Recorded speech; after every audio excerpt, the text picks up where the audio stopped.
Oh bondad tan infinita hacia el mundo pecador, Dios en Cristo revelando.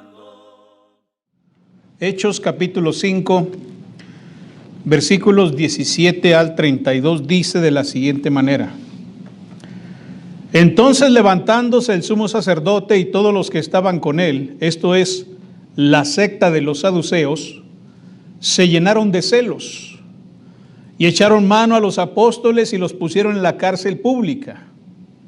Mas un ángel del Señor, abriendo de noche las puertas de la cárcel y sacándolos, dijo: Id y puestos en pie en el templo, anunciad al pueblo todas las palabras de esta vida. Habiendo oído esto, entraron de mañana en el templo y enseñaban.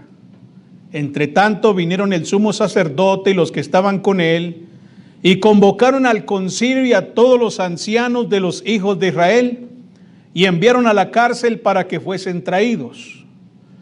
Pero cuando llegaron los alguaciles, no los hallaron en la cárcel, entonces volvieron y dieron aviso diciendo: Por cierto, la cárcel hemos hallado cerrada con toda seguridad, y los guardas afuera de pie ante las puertas, mas cuando abrimos a nadie hallamos dentro. Cuando oyeron estas palabras, el sumo sacerdote y el jefe de la guardia del templo y los principales sacerdotes dudaban en qué vendría a parar aquello. Pero viniendo uno les dio esta noticia: He aquí los varones que pusisteis en la cárcel están en el templo y enseñan al pueblo. Entonces fue el jefe de la guardia con los alguaciles y los trajeron sin violencia, porque temían ser apedreados por el pueblo. Cuando los trajeron, los presentaron en el concilio, y el sumo sacerdote les preguntó, diciendo: ¿No os mandamos estrictamente que no enseñaseis en ese nombre? Y ahora habéis llenado a Jerusalén de vuestra doctrina, y queréis echar sobre nosotros la sangre de ese hombre. Respondiendo Pedro y los apóstoles dijeron: Es necesario obedecer a Dios antes que a los hombres. El Dios de nuestros padres levantó a Jesús, a quien vosotros matasteis colgándole en un madero. A este Dios ha exaltado con su diestra por príncipe y salvador, para dar a Israel arrepentimiento y perdón de pecados. Y nosotros somos testigos suyos de estas cosas, y también el Espíritu Santo, el cual ha dado Dios a los que le obedecen. El tema que vamos a estar considerando se titula: Obteniendo fuerzas para permanecer firmes. No necesito decirles que el caminar cristiano es con frecuencia un camino difícil. Estoy seguro de que ustedes lo han experimentado en numerosas ocasiones y en diversas circunstancias. Eso es de esperarse. Eso es algo normal. Estamos en el mundo, pero no somos del mundo. La realidad es que simplemente no encajamos en el molde de este mundo.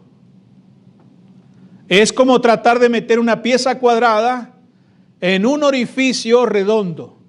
Eso no se puede. El mundo no tiene uso para un hijo de Dios, y menos para aquel hijo que verdaderamente desea vivir agradando al Señor. Jesús entendió muy bien las dificultades que nosotros enfrentamos, porque Él mismo soportó las mismas pruebas y dificultades, la misma resistencia. Sin embargo, Él la enfrentó de manera mucho más severa que nosotros. Pero aún así Él advirtió en Juan capítulo 15, en el versículo 18, diciendo: Si el mundo os aborrece, sabed que a mí me han aborrecido antes que a vosotros. El cristiano sufre igual precisamente por esta asociación. Somos odiados por nuestra relación con Jesús.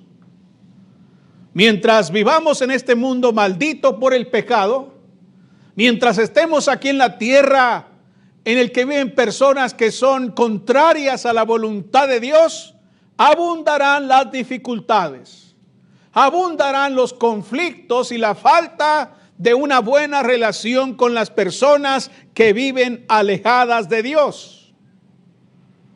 Sin embargo, podemos aprender a vencer y ser productivos en la obra del Señor a pesar de la resistencia y la oposición que suframos en este mundo. En nuestro pasaje que hemos leído hoy, encontramos un relato de algunas de las dificultades que enfrentaron los apóstoles. Incluso en medio de la adversidad, a pesar de la oposición tan cruenta y tan difícil que tenían, fueron triunfantes y efectivos en la obra del Señor. Porque el texto así lo indica, que era difícil, era complicado, pero fueron victoriosos. Puede que no tengamos la aprobación del mundo, puede que seamos rechazados y mal vistos por el mundo, pero aún así podemos ser testigos eficaces de Cristo. Veamos entonces las grandes verdades que aquí se encuentran mientras estamos meditando en el tema, obteniendo fuerzas para permanecer firmes. En el versículo 17 dice la palabra de Dios, ahí en Hechos capítulo 5. Entonces levantándose el sumo sacerdote y todos los que estaban con él, esto es, la secta de los saduceos, se llenaron de celos. La resistencia que sufren los apóstoles aquí es por parte de los saduceos. Los saduceos eran una secta devotamente religiosa, pero estaban opuestos al evangelio de Cristo. Vivían vidas estrictas de acuerdo con la ley, pero rechazaban la idea de que Jesús fuese el Mesías, de que Jesús fuese el Cristo. No estaban de acuerdo con eso.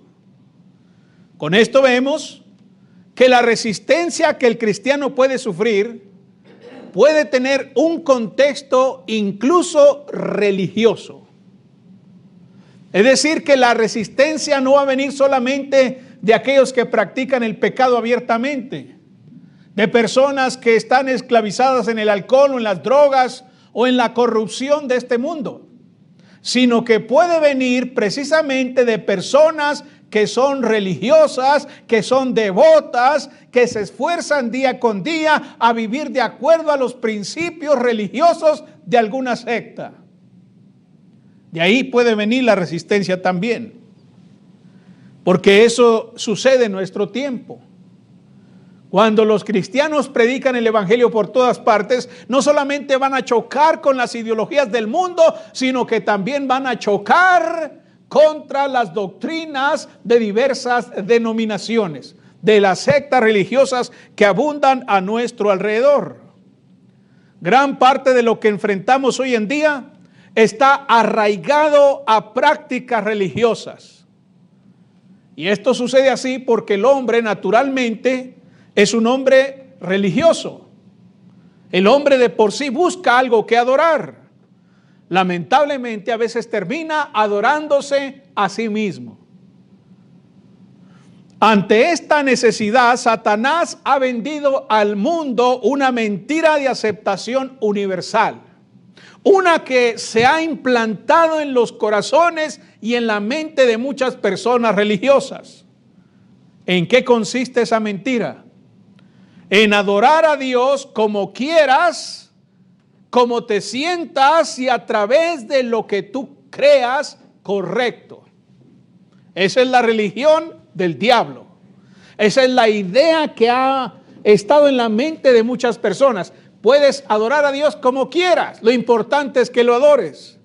Puedes adorar a Dios a través de lo que quieras, lo importante es que lo adores. Se piensa que el fin justifica los medios. El mundo desprecia a los que practican la sana doctrina, e incluso el mundo religioso. El mundo desprecia a los que predican que Jesús es el único camino de salvación. El mundo religioso desprecia a los que predican el Evangelio de Cristo. Sin embargo, aunque el mundo no lo quiera aceptar, esa es la verdad. Y no debemos movernos de ella.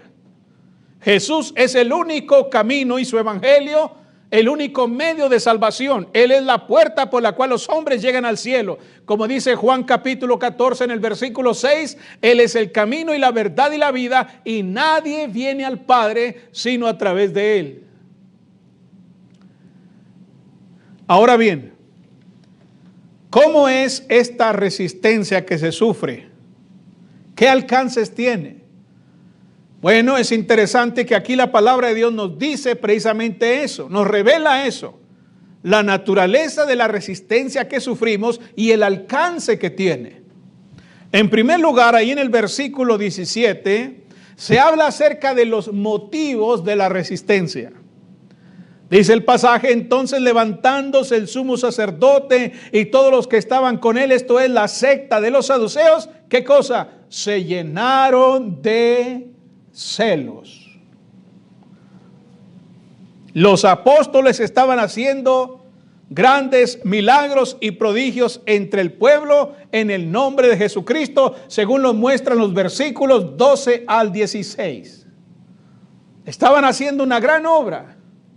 Y dice el versículo 16: y aún de las ciudades vecinas muchos venían a Jerusalén trayendo enfermos y atormentados de espíritus inmundos, y todos eran sanados. Todos eran sanados. Era una obra tremenda lo que estaba ocurriendo.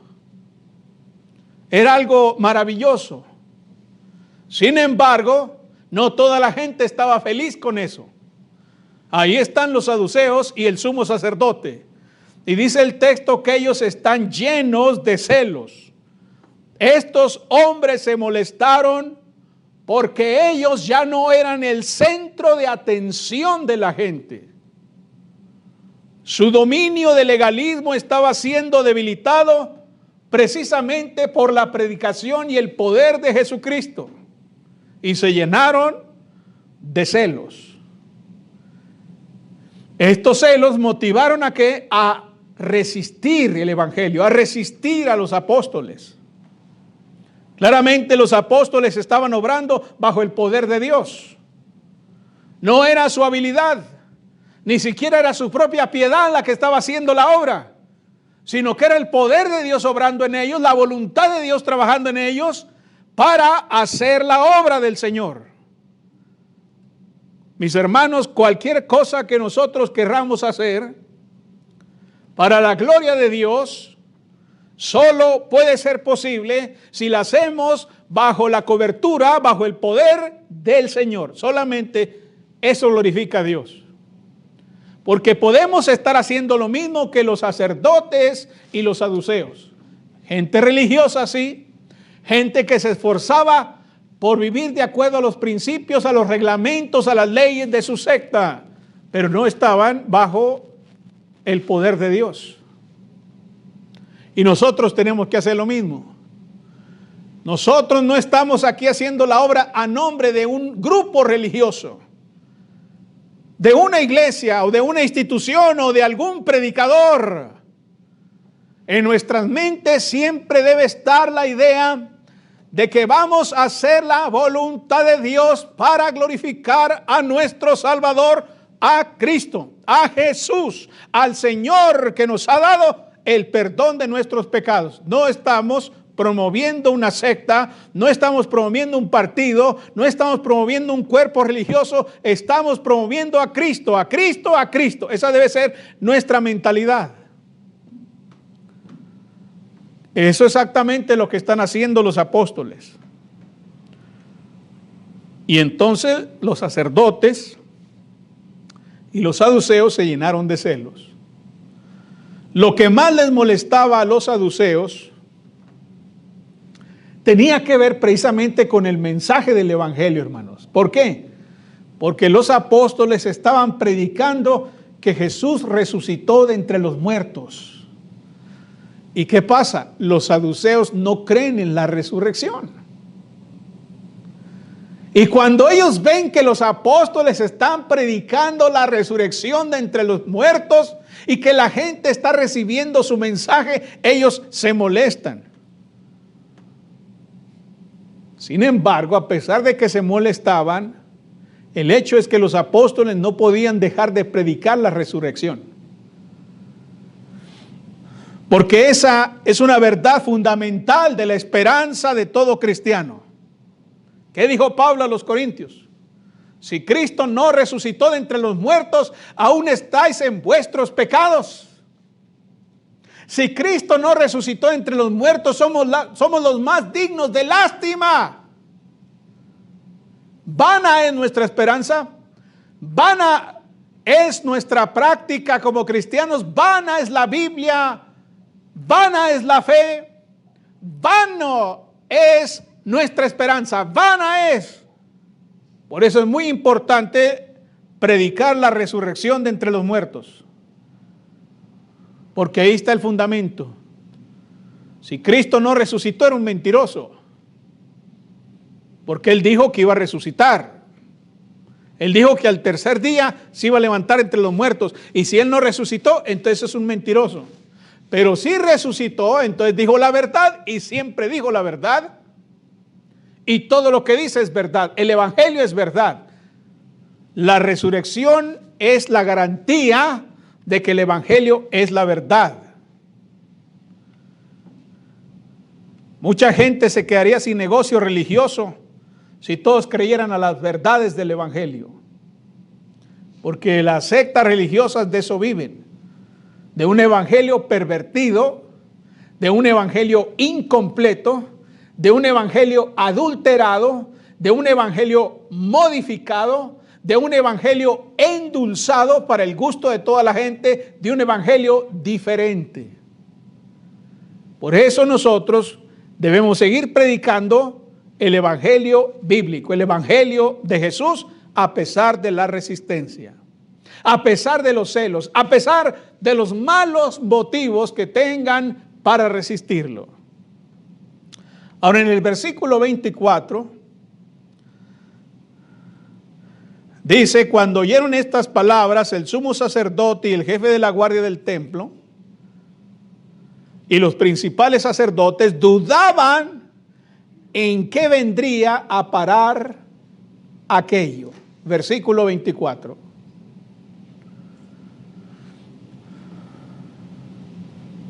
Los apóstoles habían sido liberados milagrosamente de la cárcel,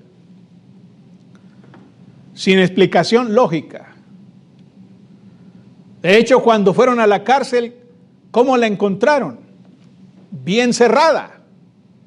La cárcel estaba bien cerrada y los guardas estaban de pie, tranquilos.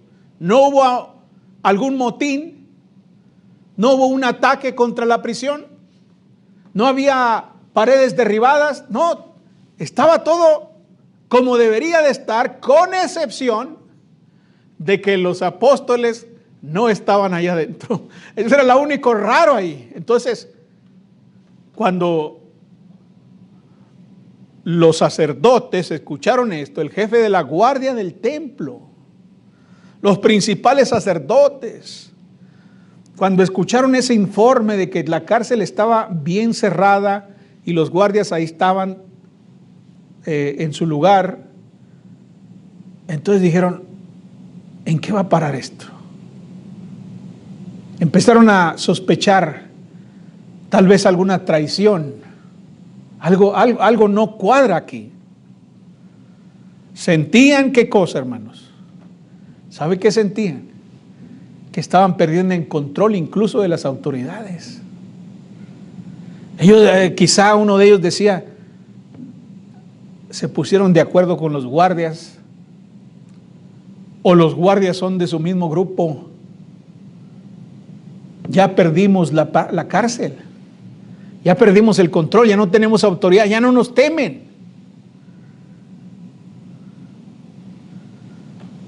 Sin embargo, eso no fue así. Y ahí está el problema, hermanos. ¿Pueden ver ustedes el problema que hay aquí? El mundo tiene problemas con la fe genuina. El mundo tiene dudas de la fe genuina. ¿Por qué? Porque rechazan lo que no pueden explicar. No pueden explicar nuestra predicación. No pueden explicar nuestro celo por la verdad. No pueden explicar nuestra obra. Y empiezan a dudar. Pues, ¿qué les darán ahí? Pues, ¿qué le darán a ese hombre? Porque no pueden explicar la fe genuina. Ellos están acostumbrados, tanto la gente del mundo como de alguna religión falsa, están acostumbrados a la superstición, están acostumbrados a la fuerza del dinero, están acostumbrados a la corrupción, a toda la maldad, así que no pueden explicar la fe genuina. Así como estos hombres no podían explicar cómo es que los apóstoles no estaban en la cárcel y la cárcel estaba bien cerrada y los guardias estaban ahí. ¿Cómo salieron de ahí? No tiene sentido, no tiene lógica. Bueno, estaban ignorando, ¿qué cosa? El poder de Dios. Estaban ignorando el poder de Dios. Dios hará lo que Él quiera hacer en este mundo y nadie podrá impedirlo. Esa es nuestra confianza. Él es soberano. Él es el que tiene toda la potestad en el cielo y en la tierra. Esa es nuestra esperanza. Esa es nuestra confianza, hermanos, cuando prediquemos. A mí a veces me dicen cuando ando predicando en la calle, me dicen, ¿no tienes miedo que alguien te haga algo? Que alguien se ofenda y te dé un balazo o atente contra tu vida. Y le digo, no. Eres muy valiente. No soy valiente, soy confiado. ¿En qué confías? ¿En la suerte? No. Es que alguien te va a defender. No. ¿En qué confías entonces? En el poder de Dios, hermanos. Si Dios permite que alguien me haga daño cuando estoy predicando, no me importa. Porque cualquiera cosa que pase, siempre somos más que vencedores, siempre. Siempre, hermanos, lo que sea que pase, no importa. Lo que sea que pase, somos más que vencedores en Cristo. Esa es nuestra fe genuina. No es que seamos locos, no es que estemos locos. Mire, ese loco no tiene miedo que le vayan a pegar, a que le vayan a dar un tiro. No es cuestión de no tener miedo, es cuestión de confianza. No estoy diciendo que Dios va a impedir. Alguien le tiró un balazo y le rebotó como fuera Superman. No, si alguien me tira un balazo me va a matar. Ténganlo por seguro. Pero a pesar de eso predicamos porque tenemos confianza. Si perdemos la vida haciendo su obra, somos bienaventurados, dichosos. Dichosos. Si somos calumniados por hacer su obra, somos dichosos. Si somos vituperados por hacer su obra, somos dichosos. Siempre ganamos, hermanos, siempre ganamos. En Cristo somos más que vencedores, siempre. Así que el mundo no puede explicar esa fe, porque no tiene sentido, pero es la verdad. Nosotros debemos descansar en eso. Sí, podemos tener resistencia, pero con nuestra fe genuina, simplemente podemos resistir. Ahora dice el versículo 28. Nos mandamos estrictamente que no enseñases en ese nombre, y ahora habéis llenado a Jerusalén de vuestra doctrina y queréis echar sobre nosotros la sangre de ese hombre. Ahí están expresando ¿qué cosa? Su rechazo por el evangelio. La resistencia aquí tiene que ver con un rechazo concreto, objetivo contra el evangelio. Nos mandamos estrictamente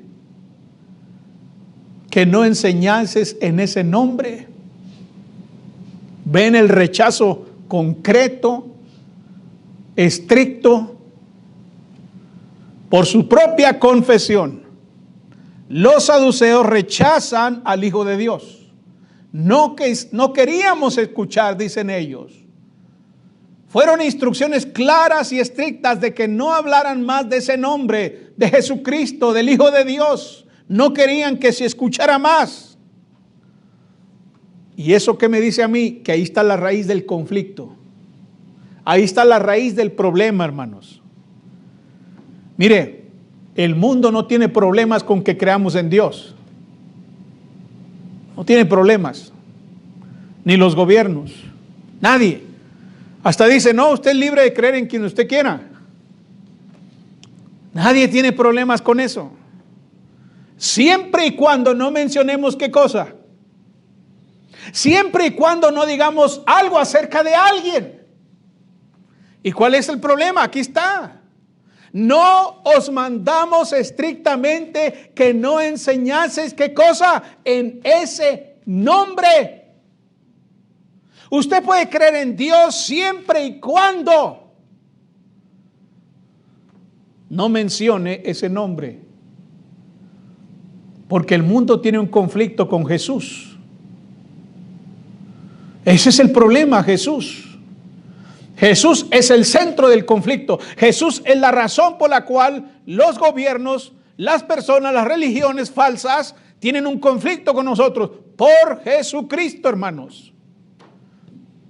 ¿Por qué representa un problema este hombre? Porque ellos mismos saben que lo que decimos acerca de él es cierto. ¿Quién podría tener miedo de un muerto? ¿Quién podría tener tanta preocupación por un individuo que fue condenado a la cruz y que murió y que ahí se quedó sepultado? ¿Quién tendría problema con eso?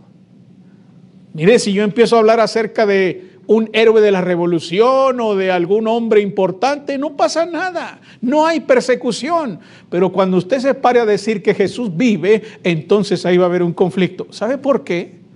Porque si Él vive, entonces lo que Él dice es verdad. Hay un juicio que viene, hay un juicio. Él ofrece redención y tú no tienes redención.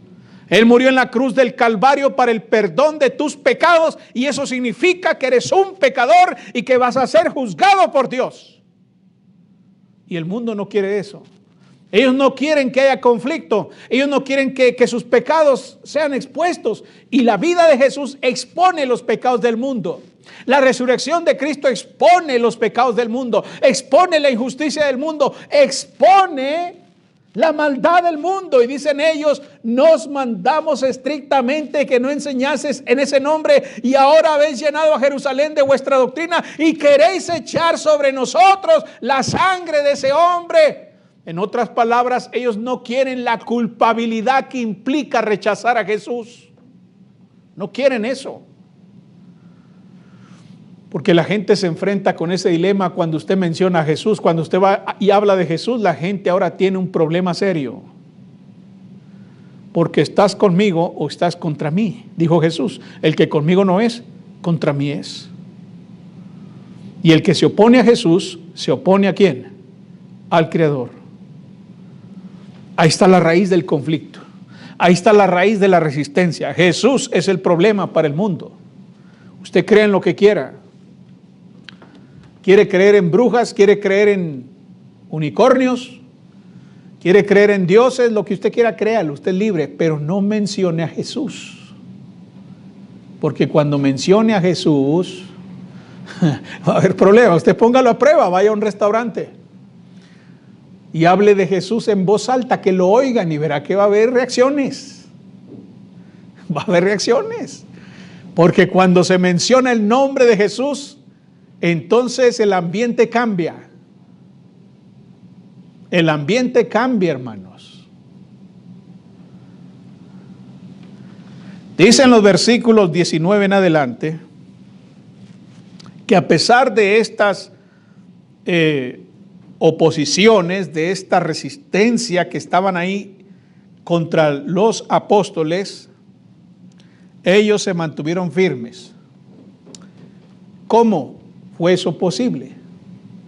Porque aquí tenemos, hermanos, que los apóstoles están sufriendo resistencia no solamente política, sino también religiosa y social. Hay rechazo por todos los ángulos, de diversos frentes. Y ellos permanecen firmes. ¿Por qué? Bueno, por la reafirmación del Señor. Mire lo que dice el verso 19. Dice el pasaje: mas un ángel del Señor, abriendo de noche las puertas de la cárcel y sacándolos, dijo: este camino de la vida tiene dificultades, pero no caminamos solos. Jesús ha prometido estar con nosotros en cada paso. Él dijo: he aquí, yo estoy con vosotros todos los días hasta el fin del mundo. Y aquí vemos que cuando el mundo resistió a los apóstoles y los metió presos, el Señor venció la prisión. Un ángel del Señor, abriendo de noche las puertas de la cárcel, lo sacó.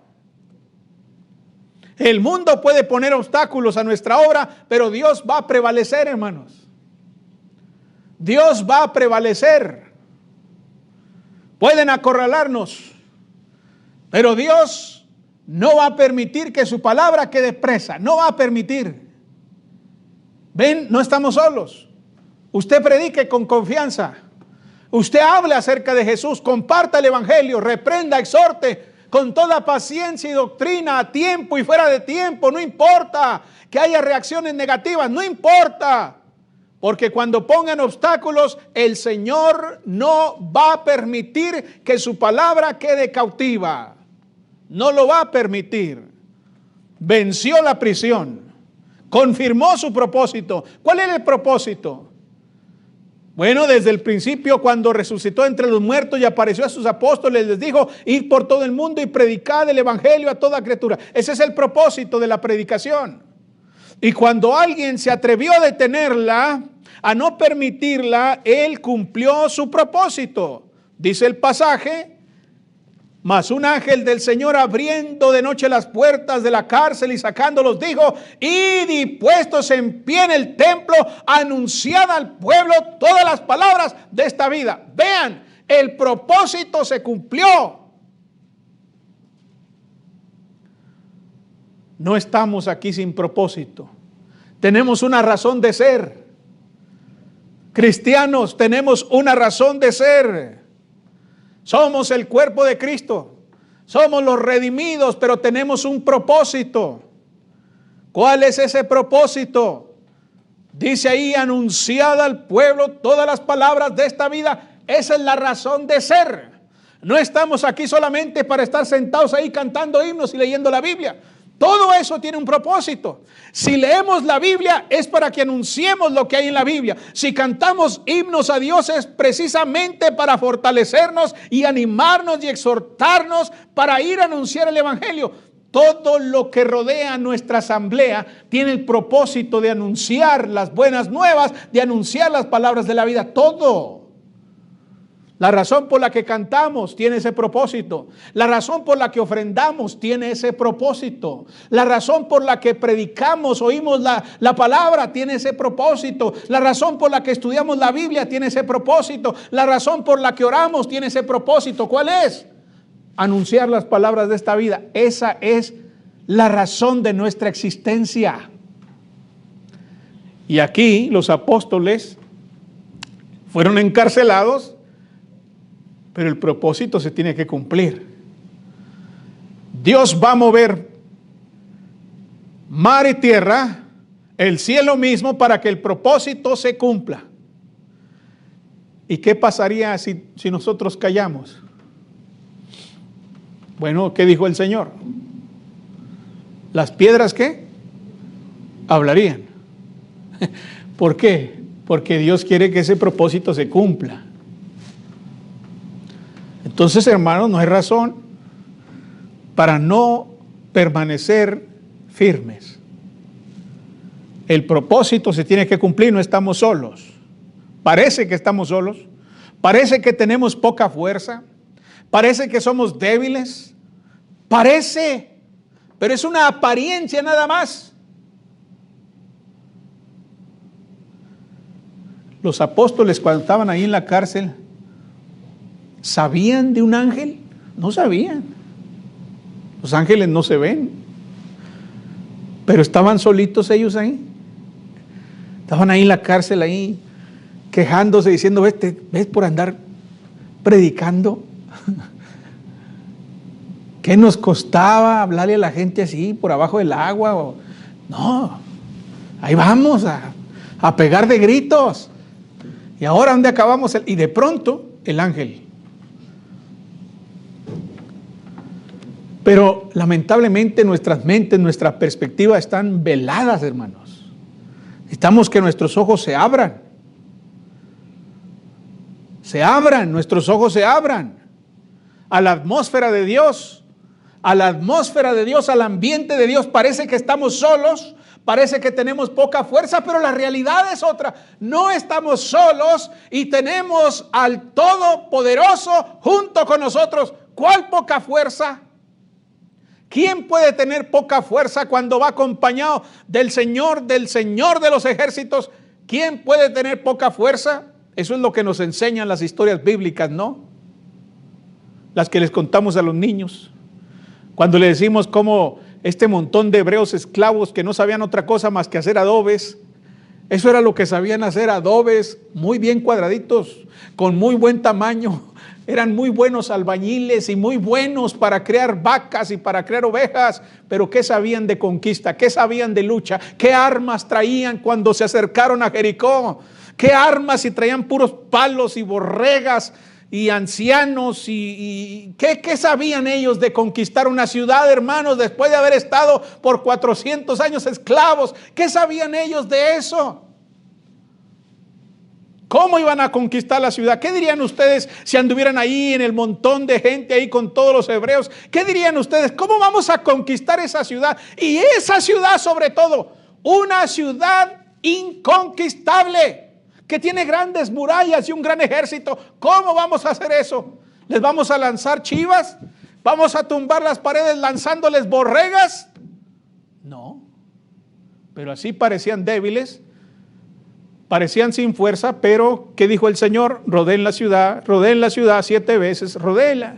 Y a la séptima vuelta toquen, hagan ruido, hagan escándalo.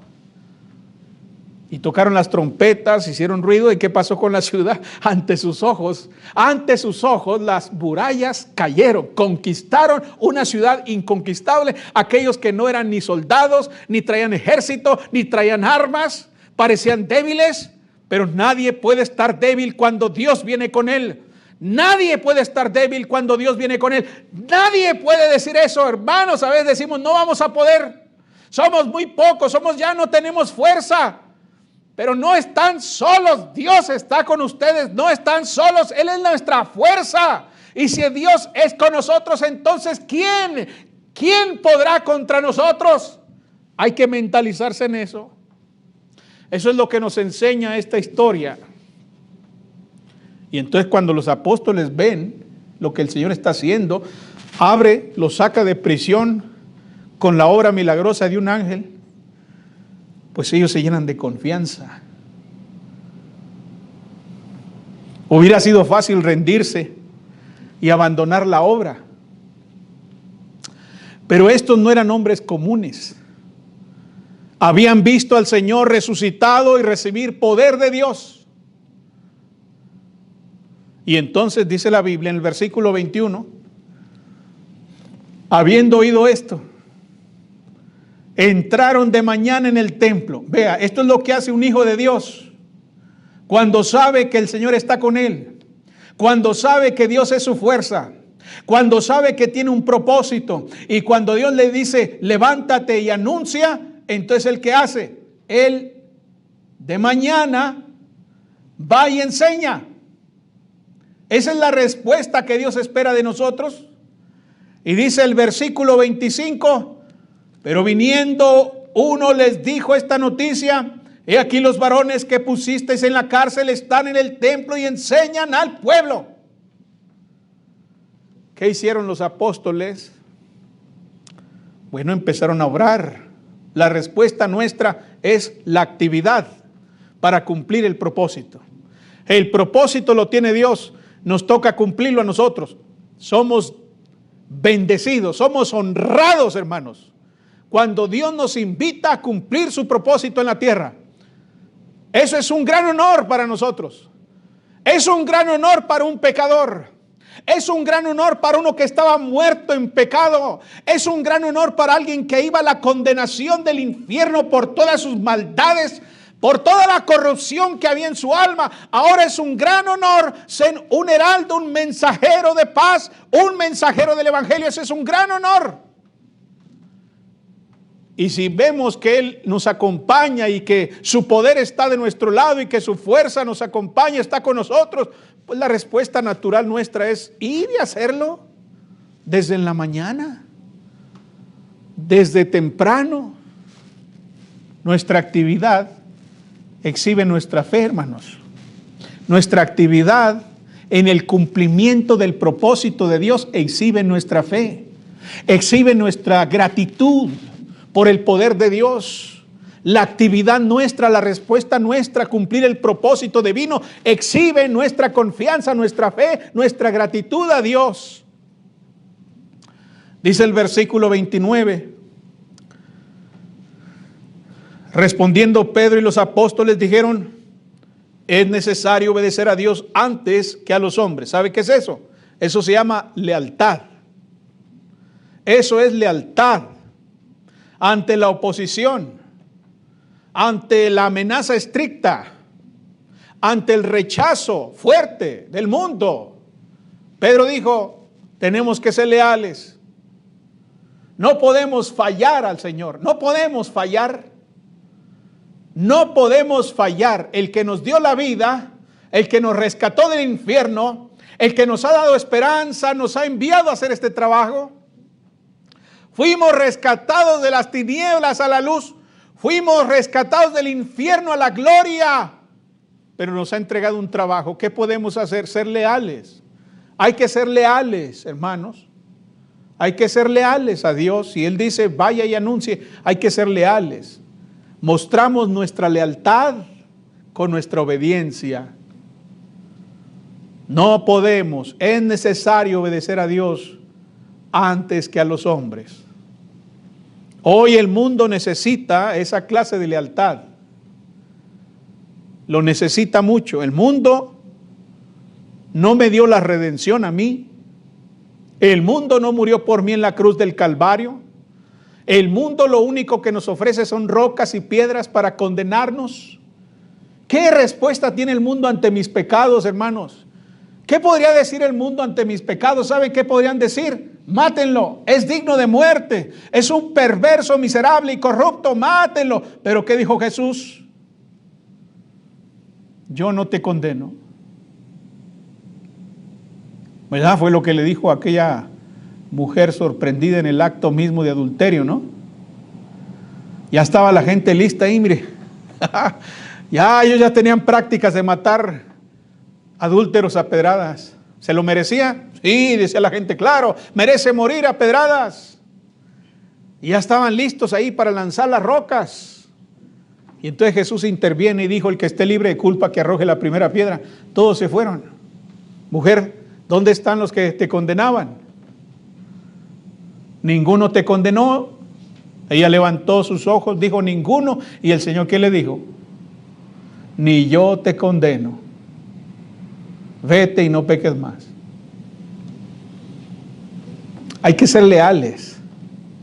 Si el Señor nos ha respondido con esa misericordia, con esa redención, entonces el mundo no me la puede quitar. El mundo no me la puede quitar. Es necesario obedecer a Dios antes que a los hombres. Y dice los versículos 30 al 32, el Dios de nuestros padres levantó a Jesús, a quien vosotros matasteis colgándole en un madero. A este Dios ha exaltado con su diestra por príncipe y salvador, para dar a Israel arrepentimiento y perdón de pecados. Y nosotros somos testigos suyos de estas cosas, y también el Espíritu Santo, el cual ha dado Dios a los que le obedecen. ¿Qué están haciendo los apóstoles? Están mostrando la autoridad que les respalda. Los apóstoles no confiaban en la autoridad de los hombres, sino en la autoridad del Señor resucitado. Seguramente aquel que tiene poder sobre el pecado y la muerte puede suplir lo que necesitamos para cumplir su obra y para vivir para Él. Y allí debe estar nuestra confianza. Ahí debe estar nuestra confianza.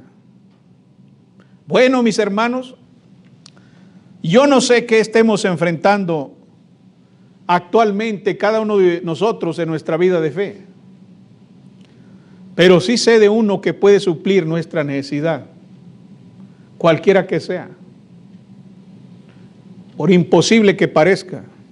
Él es totalmente capaz de darnos la victoria sobre cualquier obstáculo que impida nuestro camino hacia la gloria. Debemos aceptar el hecho de que el mundo no nos recibirá y quiere que guardemos silencio respecto a Jesús. Quiere que estemos tranquilos, pacíficos. Pero yo quiero vivir de tal manera que agrade al Señor. Si he tropezado, me voy a levantar. Si he caído, voy a continuar. Si me faltan fuerzas, voy a pedir fuerzas. Si me falta sabiduría, voy a pedir sabiduría para hacer la obra del Señor, para cumplir su obra. Así que, ¿le faltan fuerzas a usted? ¿Le falta valor? ¿Le falta ánimo? Bueno, ahí tiene en la Escritura suficientes razones y motivos para permanecer firme y para cumplir con la encomienda que el Señor nos ha entregado. Dios les bendiga, hermanos. Oh, bondad tan infinita hacia el mundo pecador. La Iglesia de Cristo en Rivera Luna le invita a sus actividades los domingos a las 10 de la mañana. Estamos ubicados en el número 3331, esquina con Rivera y Luna, en El Paso, Texas, 79905. Todos serán bienvenidos. De salud, solo en Él.